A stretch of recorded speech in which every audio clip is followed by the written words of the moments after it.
চেয়েছিলেন বৈষম্য দূর করার জন্য।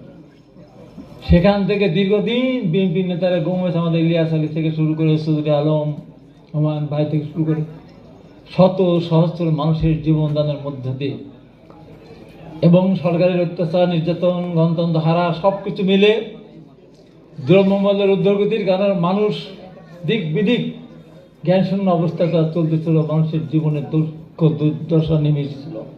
সেই কারণে সব মানুষগুলি সে নেমে এসেছিল। বৈষম্য বিরোধী আন্দোলনের কোটার জন্য কেন আমার রিক্সাওয়ালা মারা যাবে, কেন আমার বাসের ড্রাইভার যাবে, কেন হেল্পার যাবে, কেন মুড়ি বিক্রি যাবে, কেন চা বিক্রি যাবে। আজকে শহীদদের তালিকা দেখলে তাদের সংখ্যা তো বেশি।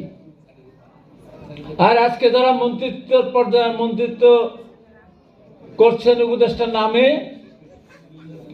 তারা আজকে এক একজনের নামে যে সমস্ত অভিযোগ উত্থাপিত হচ্ছে, এটা আমাদের জন্য লজ্জা লাগে, কষ্ট লাগছে।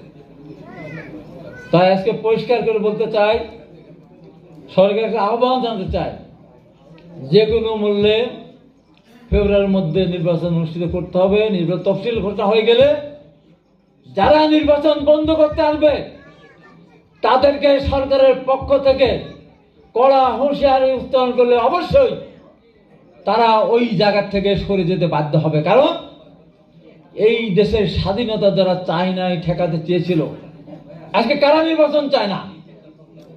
এই স্বাধীনতা বিরোধী যারা, এই জামাত, এই চরমনাই, আর তারা যাদের উপর ভর করেছে, তাছাড়া বাংলাদেশের সমস্ত মানুষ, সাধারণ মানুষ, সমস্ত রাজনৈতিক দলগুলি নির্বাচন চায়। এরা শুধু চায় না। এদের কথা বলে দেশ চলবে? অবশ্যই না। আজকে আমি একটি কথা বলতে, ভাই খুব কষ্ট হচ্ছে।